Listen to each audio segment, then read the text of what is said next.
pode sair e os valores dele pode ser restituído a ele, os valores que ele contribuiu. O artigo 14 da Lei Complementar permite isso. E se o legislador quisesse fazer o mesmo pela patrocinadora, ele ia redigir. Isso não aconteceu. Então, a omissão da lei não permite que uma resolução inferior trate daquilo que ela mesmo não previu. Então, basicamente, é esse o ponto que é tratado na ação civil pública, né? Uma resolução em que abrange, na verdade, legisla. O corpo deliberativo, ele legislou, foi além de sua competência, trazendo benefício, ver e proteger os beneficiários da lei complementar, que são os participantes, na verdade, trouxe um prejuízo. Então, esse é o ponto que tratamos na ação civil pública. E aí eu vou falar por partes, porque tem são três processos aqui. E aí, sobre esse processo, eu gostaria de saber se tem alguma pergunta. E a gente passa para o outro para não ficar confuso. Foram as associações que entraram Rio Grande do Sul? Eu tenho aqui. Na pasta aí, olha. Tem na pasta? Foi Rio Grande do Sul, Sergipe, Mato Grosso, Brasília e Paraná. Brasília, isso. Sergipe,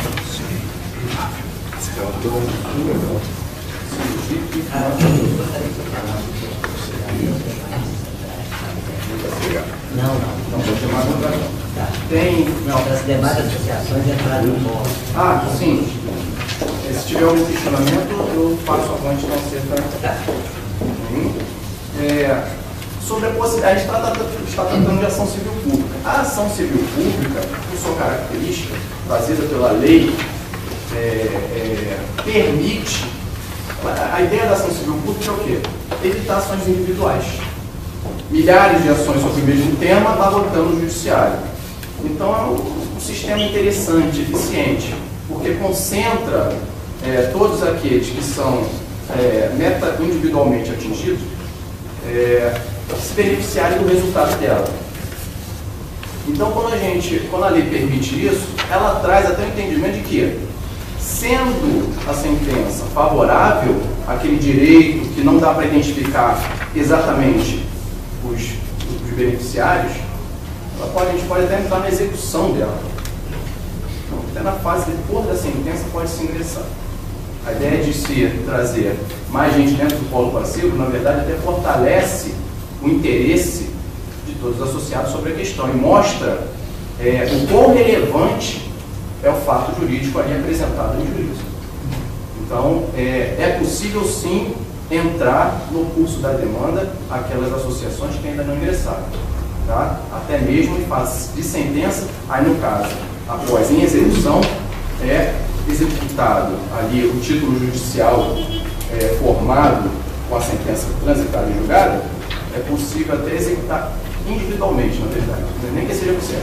É necessário que se execute individualmente. Então, ainda que a associação não entre, o que a gente não sugere, até porque, como eu disse, demonstra a importância desse fato, desse direito que estamos colocando, que foi lesado ao judiciário, né? Se não, caso não ingresse, em sentença após, individualmente é possível, obtendo êxito, executar em favor de cada associado, individualmente. Okay? Tem alguma questão que eu possa dizer sobre isso? Olha, não é nem uma questão, é um esclarecimento, né? Pode falar. É necessário anotar que é o seguinte, a Fábio de Bahia não comunga o pensamento do Dr. Costa. Né? Dr. Costa. E é um esclarecimento antes, né? O grupo, meia dúzia de 3 ou 4, foi criado praticamente por geração espontânea. O pessoal se reunia no almoço, né?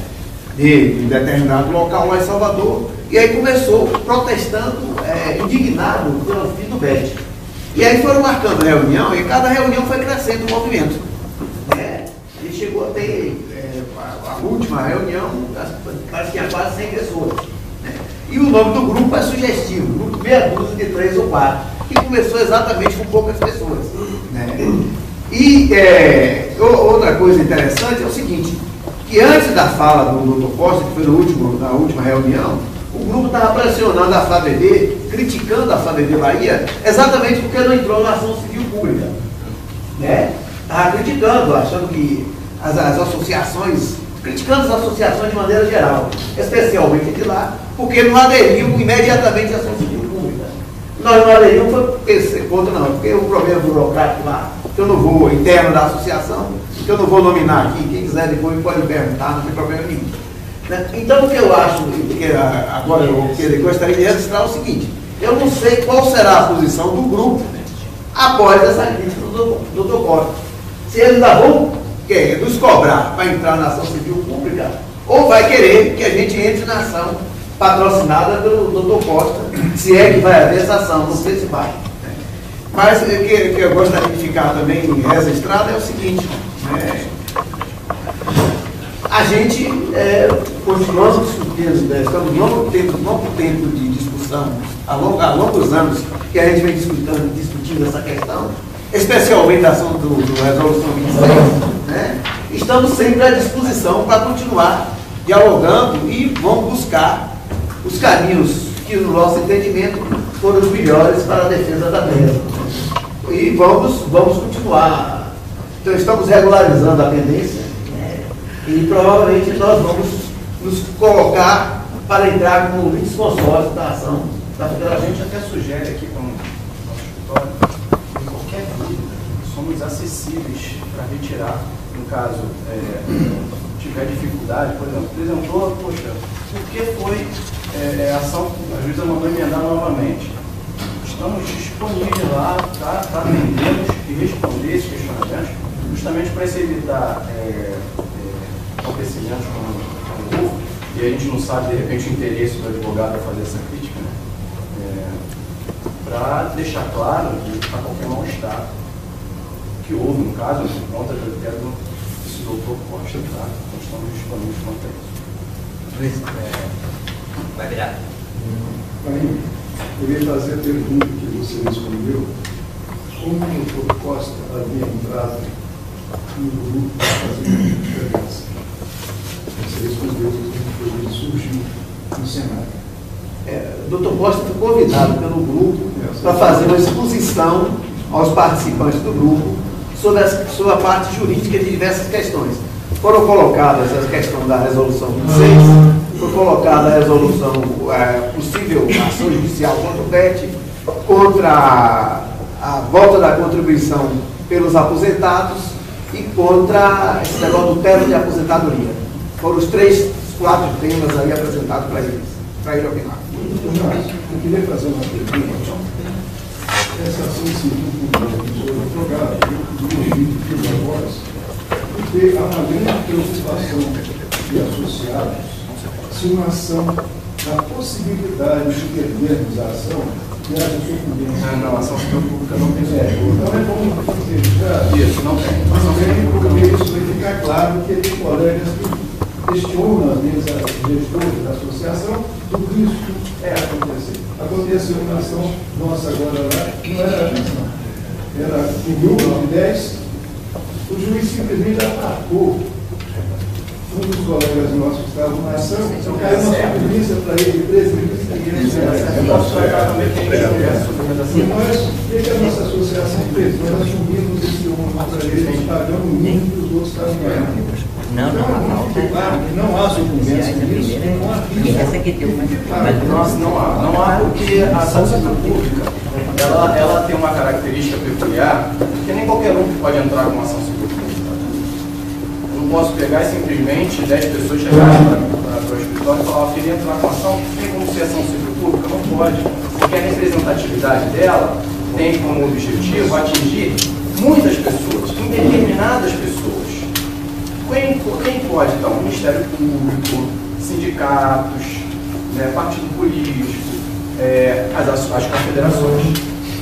As associações, federações podem, porque elas representam uma classe determinada, e então, por ser limitado àqueles que podem figurar no polo ativo, substituindo os verdadeiros interessados, é que não tem como vai sucumbir. Quem vai sucumbir?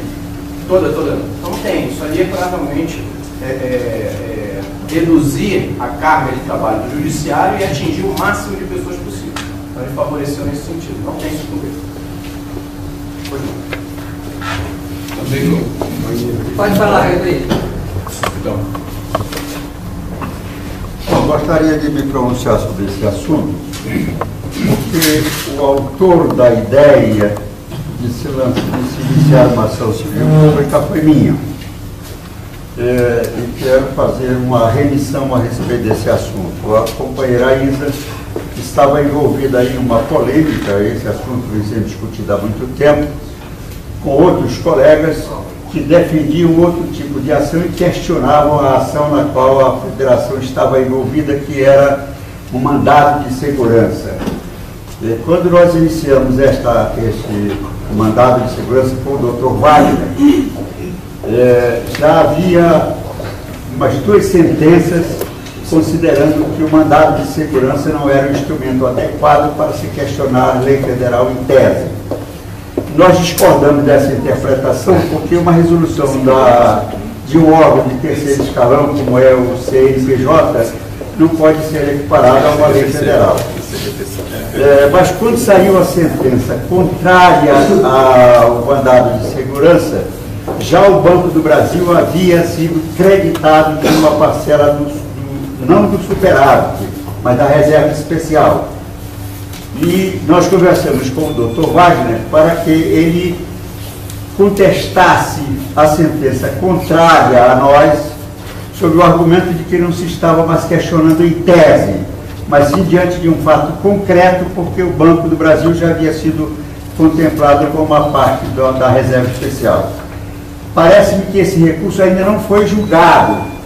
Pelo menos eu não tenho conhecimento desse fato. Ainda está lá em segundo. Já está pendente de decisão. Muito bem. E aí, nessa ocasião, o ministro Celso de Mello, ao proferir o despacho numa ADIM de iniciativa da ANAPAR, ele apontou que não se tratava, fundamentou a sua decisão dizendo que não se tratava de um instrumento adequado à ADIM, porque só indiretamente é que a Constituição era atingida, mas se tratava de uma violação frontal à lei. Portanto, a questão não era de inconstitucionalidade, e sim de ilegalidade. Eu consultei o Dr. Wagner, exatamente sugerindo a ele, perguntando a ele se ele estava de acordo que se iniciasse uma nova ação, desta feita, uma ação civil pública, inclusive porque não haveria o risco de sucumbência. E o Dr. Wagner me respondeu dizendo que concordava comigo em gênero, número e grau. Eu retransmiti essa decisão do Dr. Wagner à companheira Isa, exatamente com aquela preocupação de evitar que ela continuasse envolvida numa polêmica estéril. E a companheira Isa, então, entendeu a minha sugestão, conversou com o Dr. Wagner e surgiu a ideia, então, de iniciar uma ação civil pública, mas sem a participação direta da federação, porque ela já está participando desse mandado de segurança, já envolvendo as associações e sob coordenação da federação. Uma das entidades que se destacou nesse particular foi exatamente a Associação do Rio Grande do Sul.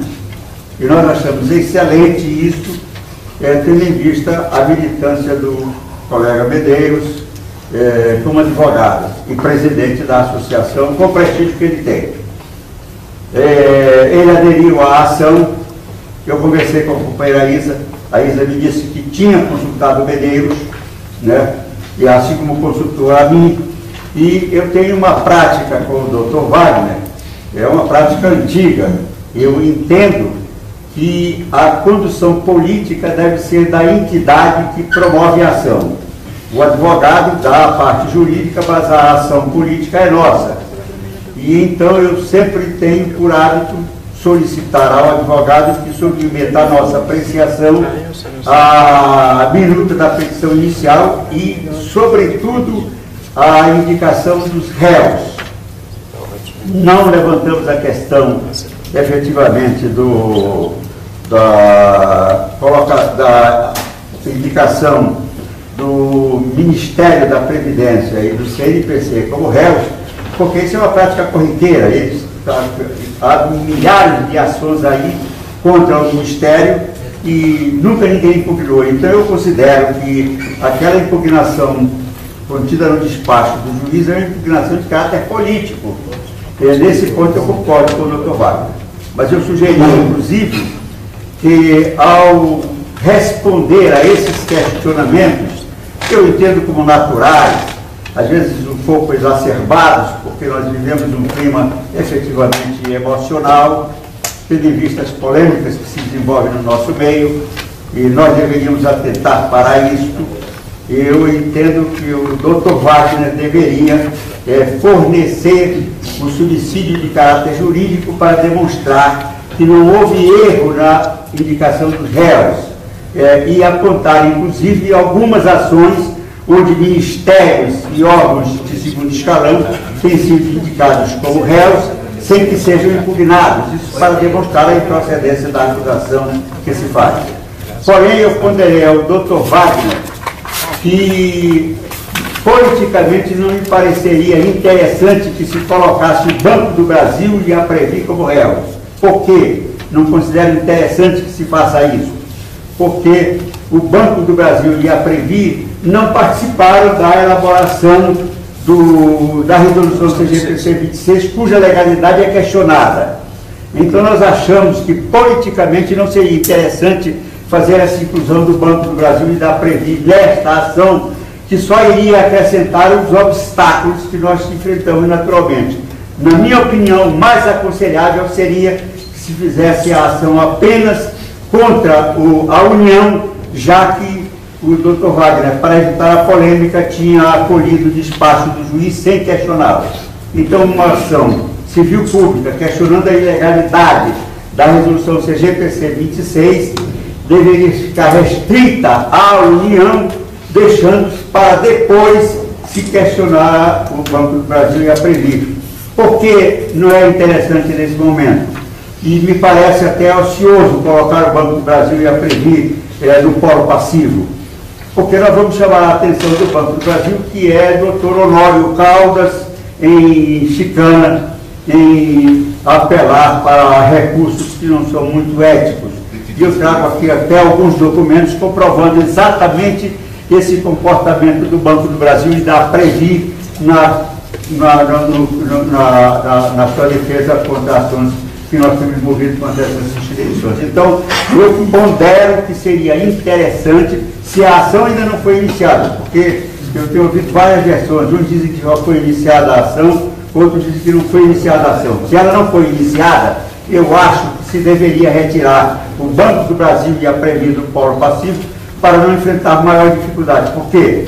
Porque o atendimento do pedido que foi feito para que a Previ se abstivesse de repassar recursos ao Banco do Brasil só poderá ser apreciado se a nossa ação for considerada vitoriosa.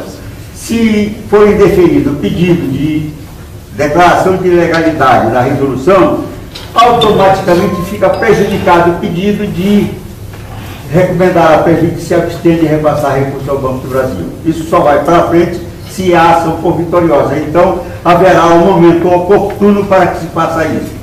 Não estou fazendo crítica, mas apenas apresentando uma sugestão construtiva para evitar que amanhã ou depois, tendo em vista o clima emocional que existe no nosso meio, evitarmos críticas que poderiam ser evitadas se nós também, politicamente, evitássemos de incluir o Banco do Brasil e a Previ no polo passivo. Eram esses esclarecimentos que eu queria deixar. Eu endosso a palavra do... Eu endosso a palavra do Luiz. O senhor tem toda a razão. Eu, até no início da palavra do senhor, quando colocou a questão da ANAPAR ter feito uma ação direta de inconstitucionalidade, onde constou ali uma sugestão de ilegalidade, né? da resolução. Que é o despacho do ministro Celso de Mello? Isso. Esse despacho eu passei para o doutor Wagner. Consta da ação civil pública, inclusive. E a gente vê como é contraditório aí a decisão do juiz no mandado de segurança em que a gente vai discutir, que foi extinto, em que se tratou, e ela, no fundamento dela, disse que não era possível aquele mandado de segurança prosseguir, de ser julgado mérito, porque se trata de discussão de lei em tese. Na verdade, uma resolução, primeiro, não é lei, né? Já é um regulamento de uma lei, em que se objetiva pôr em concreto aquilo que for deliberado, posto na resolução.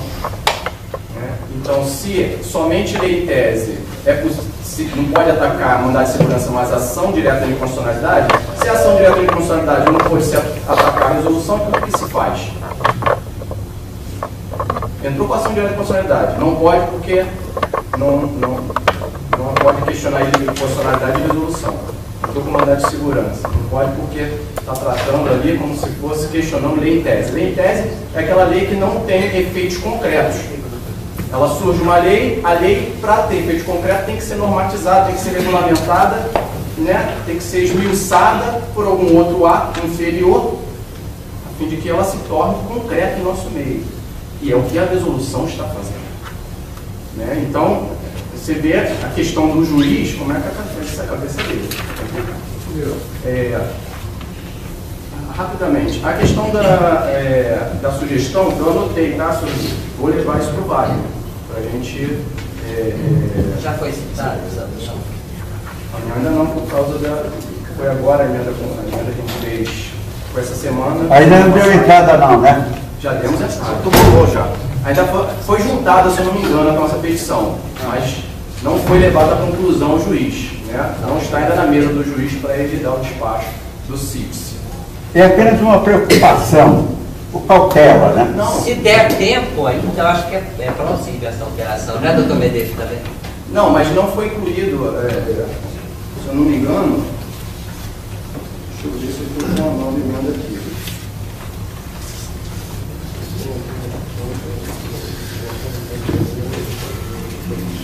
Se não houve citação, é uma possibilidade, né? Pode. Não está aqui, nessa aqui não estou com nova não. Mas eu levarei isso ao Wagner.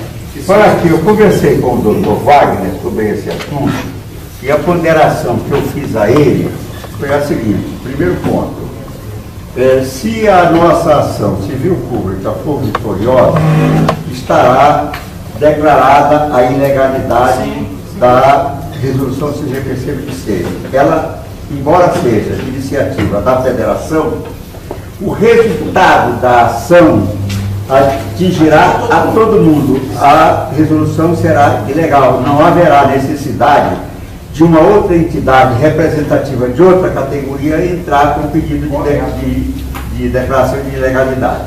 Portanto, só a nossa ação em favor da ilegalidade, ela beneficiará a todo mundo, não haverá mais necessidade de fazer isso. E no caso, então, a consequência seria entrarmos com uma ação contra o Banco do Brasil, porque ela terá efeito regressivo para que ele devolva os recursos que ele utilizou indevidamente da Prefeitura. E isso será feito de forma tranquila, evitando-se desde logo que o Banco do Brasil mobilize todo o seu aparato para enfrentarmos essa dificuldade. Foi essa a ponderação? É muito válido porque evita delongas do processo, a gente discute focadamente um só assunto e depois, com um resultado positivo, exato, fica muito mais fácil tratar com a Previ depois na devolução. Exatamente isso. E conclusões. Você tinha me dito que tinha alguém aqui que tinha pedido a palavra? Senhor ali. Em seguida o Gilberto. Né? Oswaldo, é o seguinte, acho que talvez tenha feito essa ação civil pública, porque nós entramos no Paraná também numa ação coletiva, logo no efeito da suspensão do BED e das contribuições. São ações distintas, diria. A BED sim, são ações distintas. Nós fazemos parte Sobre o BET, realmente a gente não tem. Essa vai ter um espaço depois para comentar. Claro. Fala, Gilberto. Não. Eu queria falar dois pontos. Primeiro, esclarecer os mesmos motivos da federação, porque a FPB não entrou nesse ação civil pública, ela já tem também uma ação, desde logo que saiu a resolução, desde o final de 2008, que nós temos exatamente com todos os percalços que a gente sabe do judiciário. Em segundo lugar, eu acho que nós não temos cópia dessa petição, né? Posso providenciar. Não é por isso não. Eu queria só perguntar se na petição é mencionado aquele fato, aquele episódio do Celso de Mello. Sim. Então eu queria saber o seguinte, me estranho um pouco que o ministro lá, ele tenha dado juízo de valor. Ele pode ter dito o seguinte, que ele não aceita, não tinha admissibilidade a ação pelo motivo que não era caso de Supremo. Mas dizer já que é ilegal, também não acredito que se contesta a ilegalidade do fórum próprio. Então é preciso ver isso, porque eu acho estranho que, ao não admitir, ele diz assim, não, porque como era ilegal, então se está dito isso na... Claramente ele diz que, evidentemente, não se trata de uma questão de constitucionalidade, sim, mas sim de ilegalidade. Sim.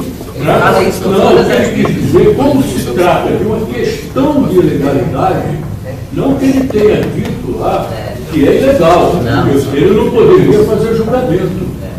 Tem toda a razão. Não, porque está aparecendo, você disse assim, olha, o Supremo já disse que é legal.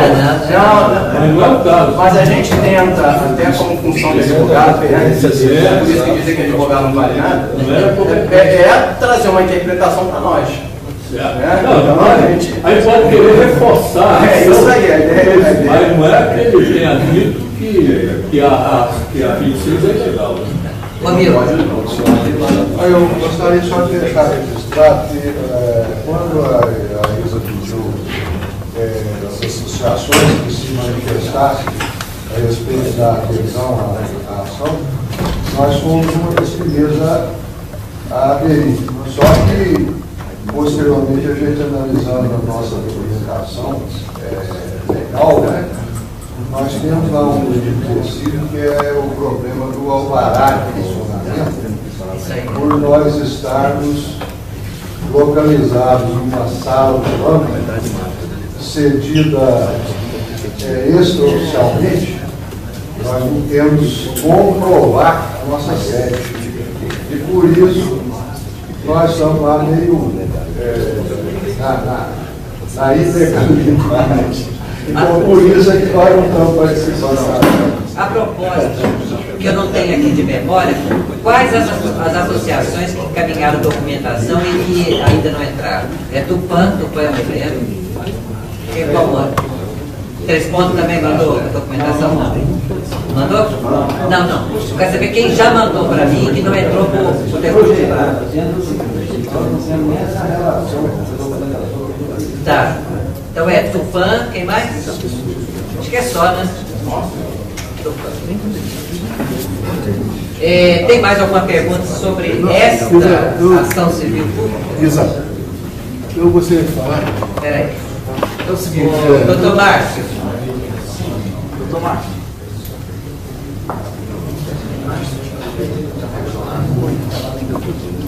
Foi buscar uma água, gente, só um minuto. Eu apenas queria corroborar o que o companheiro Rui falou aqui, em relação à postura do Banco do Brasil face às ações em que ele é bombardeado. Lá em São Paulo teve uma ação famosa do sindicato bancário chamada Ação dos 3%, que não era 2,99, e essa ação rolou por N tempo. E o banco chegou a ser condenado por litigância de má-fé. Entendeu? Então, uma coisa assim, que é realmente, só você, talvez alguns aqui não sabem que tem acontecido isso, né? Mas em São Paulo aconteceu isso aí, e que realmente só foi resolvido no governo Lula, inclusive, né? Talvez até por influência do companheiro Berzoini, que era assessor, enfim, aí não veio ao caso. Então, é só para reforçar essa postura. O banco realmente vai às últimas protela, e a gente fica prejudicado. aí.